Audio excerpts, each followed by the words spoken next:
Good boy. Good boy. This happened on the first day after shifting to our new apartment. He was initially very aggressive and very irritated, and we noted a change in No. his eyes.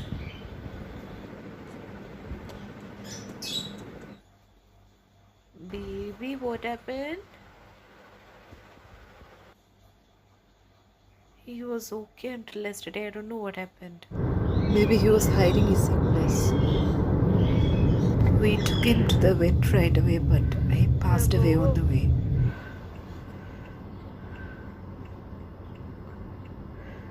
It's not moving.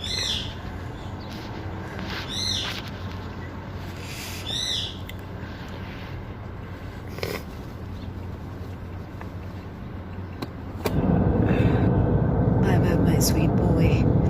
This actually happened 1 year ago, and now only I got the courage to post it. Losing a pet is very painful. So today I'm posting it.